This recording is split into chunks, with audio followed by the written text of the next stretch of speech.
Hey, everybody, looking forward to talking with Mitch McGinley. Mitch, it's great to connect with you. Thanks so much for being on the podcast. You're the founder of Boutique Fitness Brokers, and you basically help these studios maximize their exit. And so I think this is a great topic and very timely. I think sometimes people in the fitness industry, are looking for somebody like this, and sometimes they love fitness, but maybe they don't necessarily know as much about business and the exit of business and how they can sell their studios.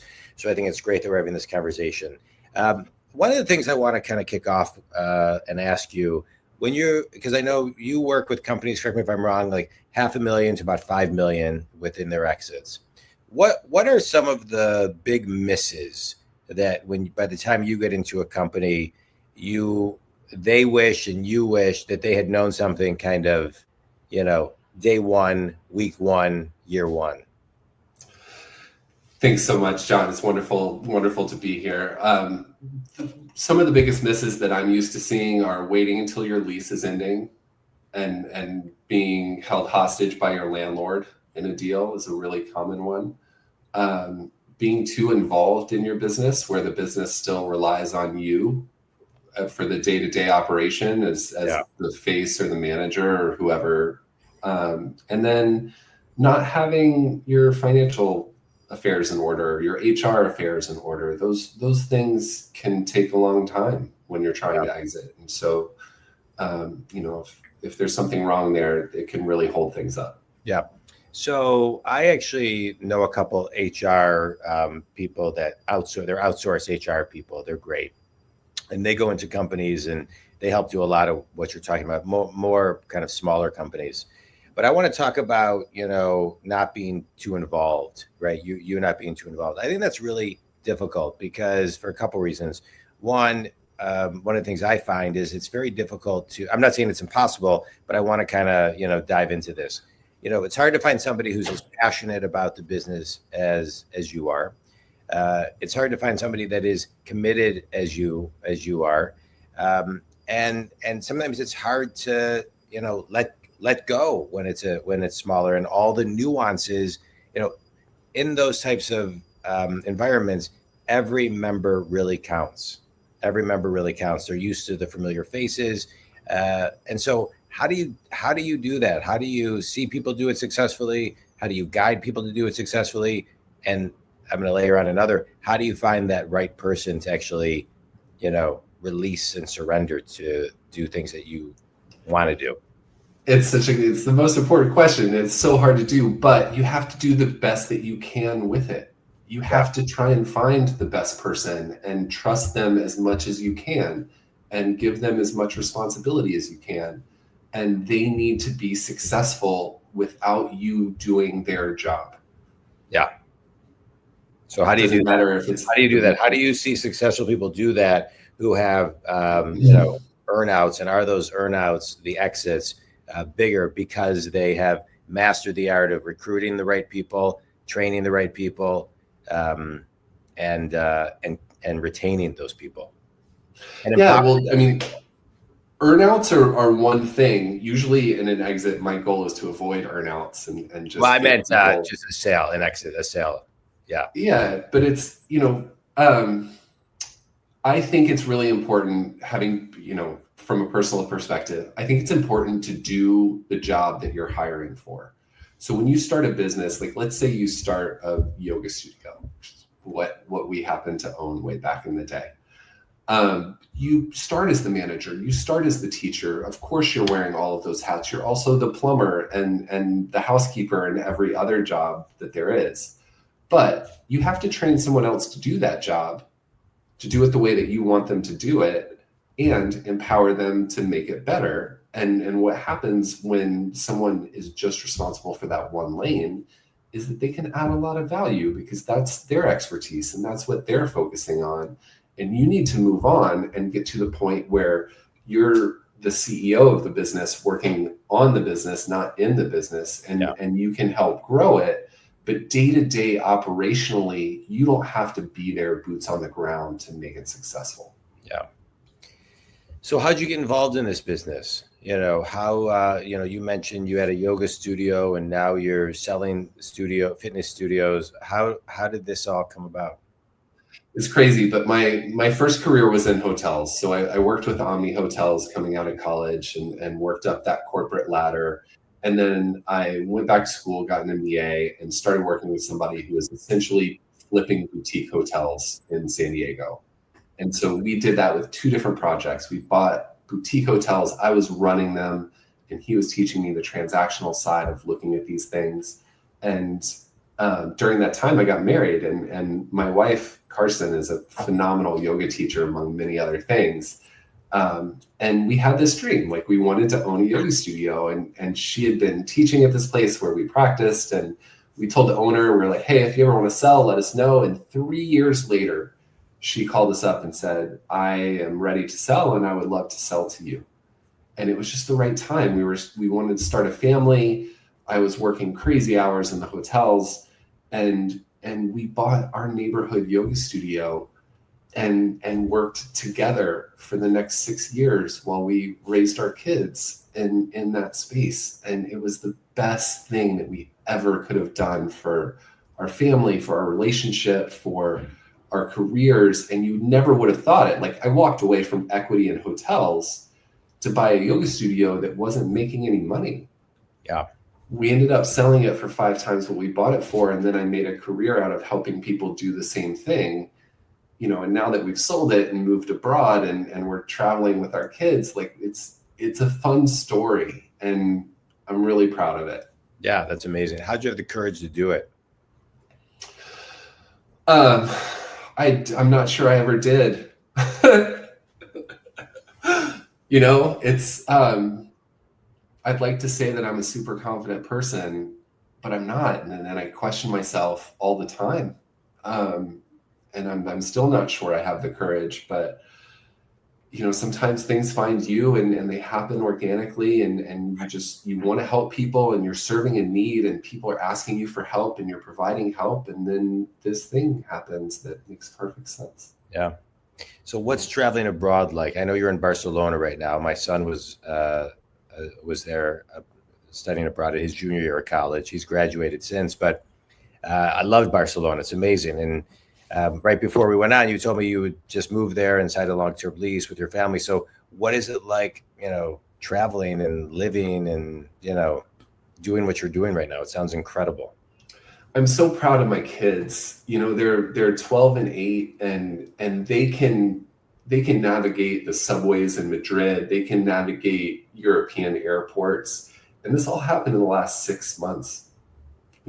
Not in a million years could they have done these things 6 months ago. Yeah. And what we did was we just got them out of the routine, and whatever that, it's like complacency in the weekends or whatever, like we were feeling bad about them watching too many screens.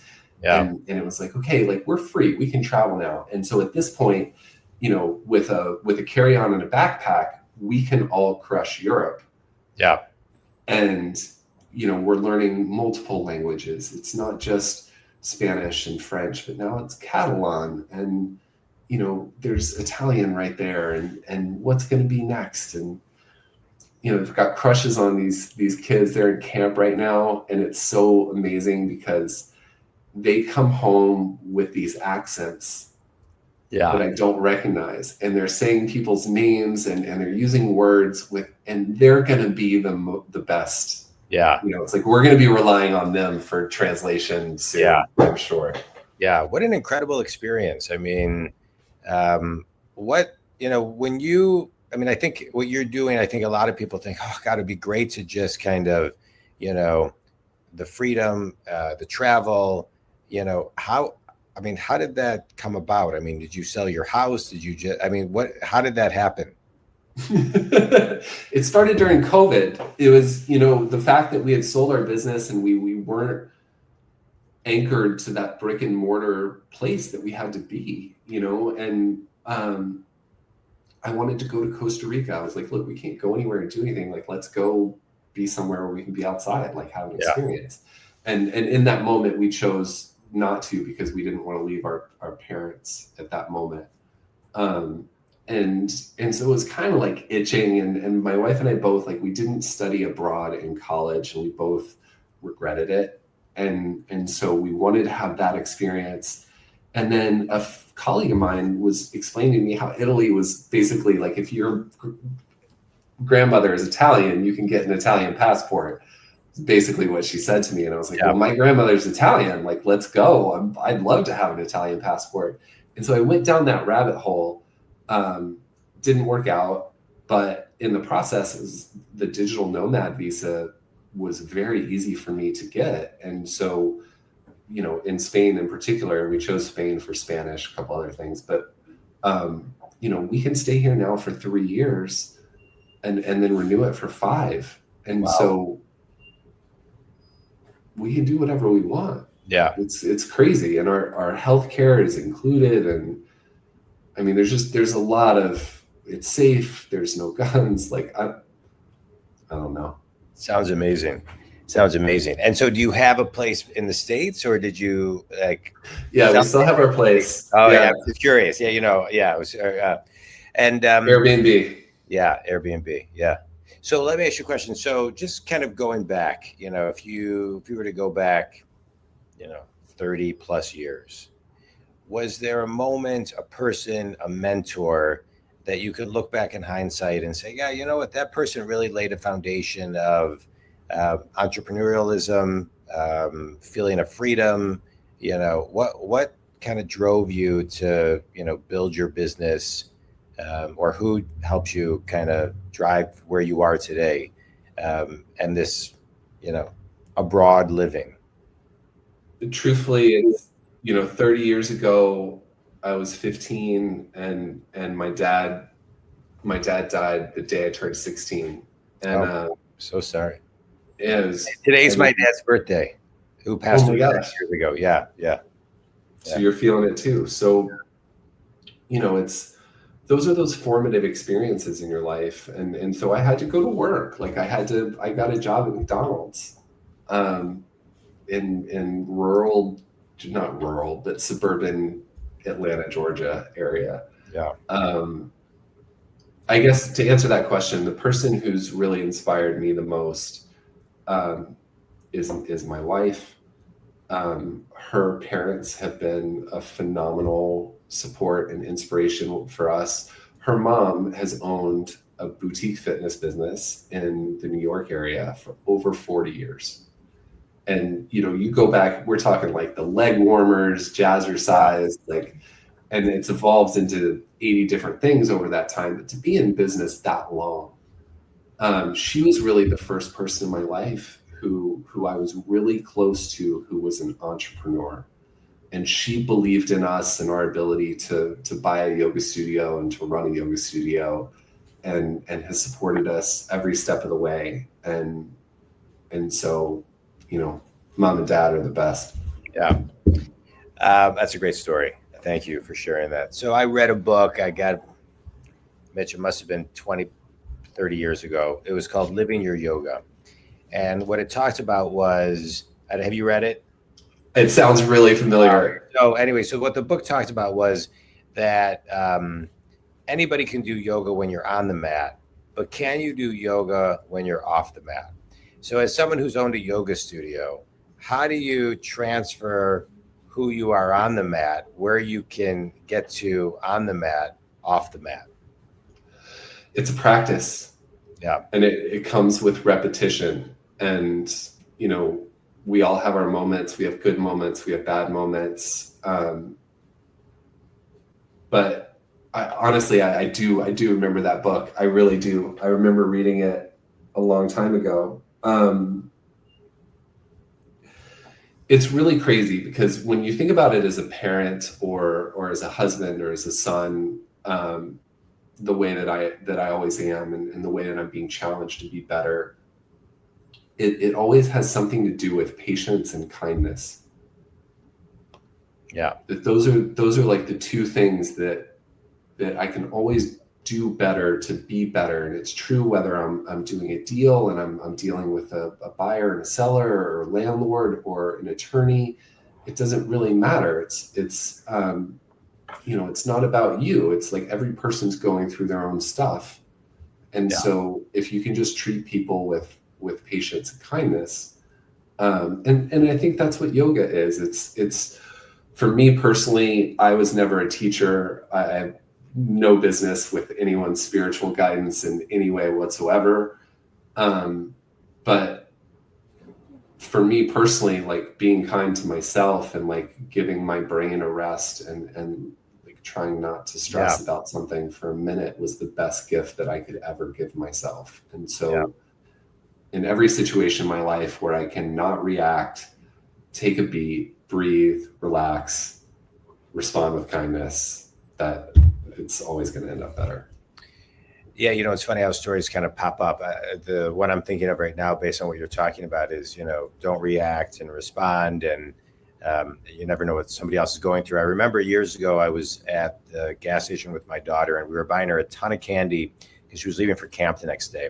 And when we buy candy for camp, we buy just a ridiculous amount. And so there was this guy behind us who we just wanted to buy an orange juice, and he was getting really agitated and irritated with us, and you could just sense it, you could feel it, and I could have said, I wouldn't have, but like you almost could, you look and say, God, you could be like, hey, relax, like I'm just with my daughter. This is many years ago, but I had just been to a funeral of somebody whose dad passed away, and they had said, hey, in honor of my dad, when you see somebody, do something to pay it forward in his honor.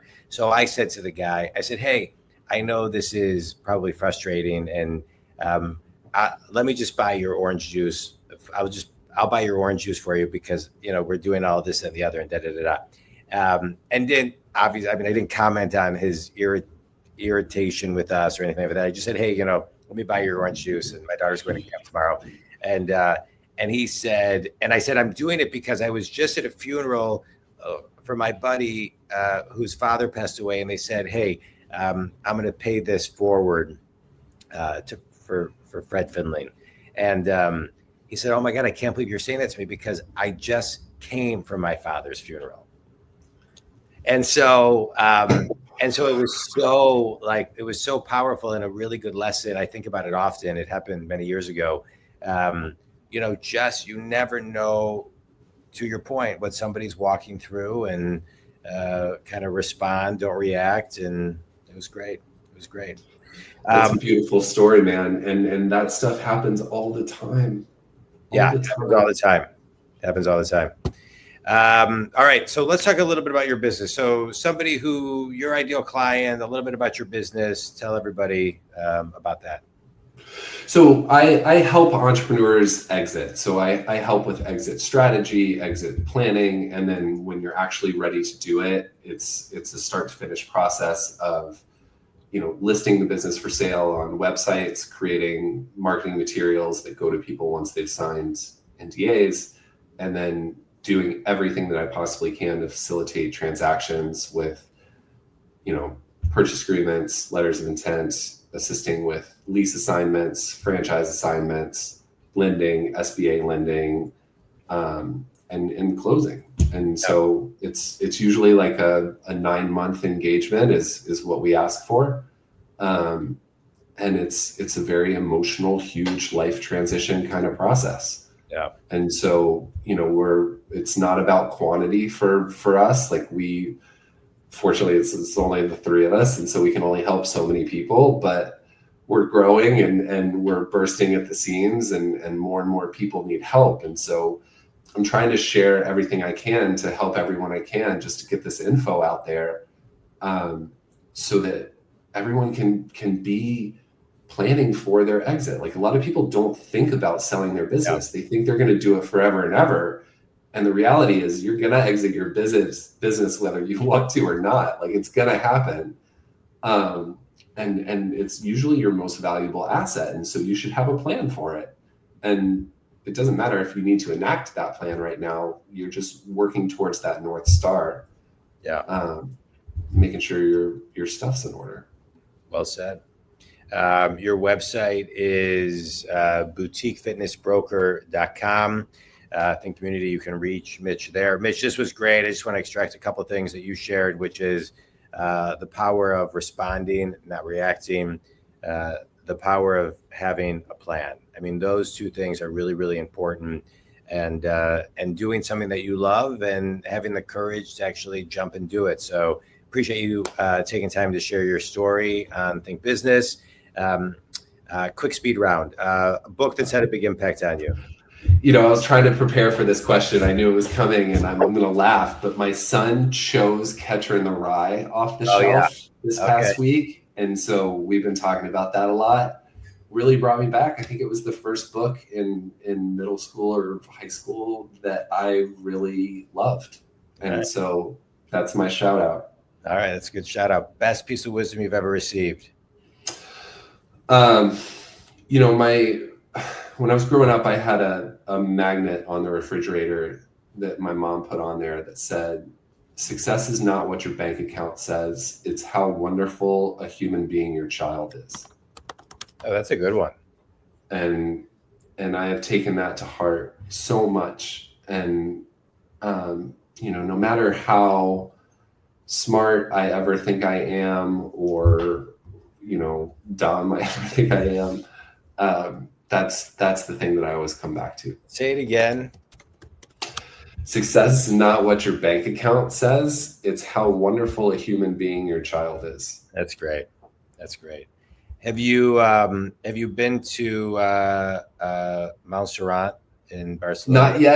Not yet. So we've been talking about it all week. Yeah, it's a pretty incredibly spiritual, very, very cool place in Barcelona. So I know you've been there for a little bit, but I highly recommend it. I gotta tell you this real quick, because this is crazy. Yeah. You mentioned Montserrat right now is absolutely insane, because my wife and her mom, the people I was talking about before, and my wife's sister, Tierney, who's equally as important in all of this, they would always go to Mount Shasta in California. And they've been wanting to do a trip like that. And they were just talking about it this week. And they went on ChatGPT and they were like, what place in Spain is like Mount Shasta? Yeah. And it was Montserrat. And now it has come up at least 10 times this week, at least. And so they're definitely coming, and we are going. Like, that's going to happen. It's considered, I mean, people travel all over the world. It's a very spiritual place. It's amazing. But isn't Mount Shasta where sometimes people like disappear too? Is that I mean, there's we'll talk about that another time. But I can't vouch for that stuff. Yeah. Finish this sentence. One thing everybody should do to tap into doing something courageous is speak it to the universe. It's great. It's good. All right, good. That's another show too. All right. Think Community, thanks so much for taking time to listen. If Mitch can help you, Mitch, give me your website one more time. boutiquefitnessbroker.com or Mitch at boutiquefitnessbroker.com. All right, good. Wait, I just want to talk on that for 1 second. When you talk about speak to the universe and the power of visualization, like, how do you mean? Manifesting things. It's for me, it's becoming clear on what you want, which is the hardest thing in the world. I think that is way more difficult than anyone ever gives it credit for. But if you can actually write pen to paper what you want, then want it into reality. And there's so much science behind this that it happens subconsciously. It happens energetically, things that we can't quite explain. Yeah. But, you know, for me, it's my wife and her family taught me that. And it has all come true so much that I just can't deny it anymore. Yeah, no, I believe in all of it. And I believe in all of it. But my favorite podcast, Mitch, is a podcast by the name of Founders. I don't know if you've ever listened to it. Yes, it's my favorite. And one of the things that he extracts from many of the autobiographies that he reads, for those of you who don't know, it's a podcast where David Senrab reads all these autobiographies and then does a 1 hour review of them. is the power of visualization from, and I may be getting some of the people wrong, but Carnegie, Rockefeller, Walton. I mean, all of the, Jobs, all of these people he references talk about in their autobiographies, the power of visualization. And it's a powerful thing. So, all right. So we'll have to talk about that another time, but I appreciate you taking time to share everything. Think Community, thank you so much. You can reach Mitch if you have a fitness studio that you want to get ready for sale. And if you want to talk about any business coaching, sales coaching, etc., you can reach me at johndwoskin.com. Thanks so much. Mitch, stay on. We'll catch up. Thanks, everybody.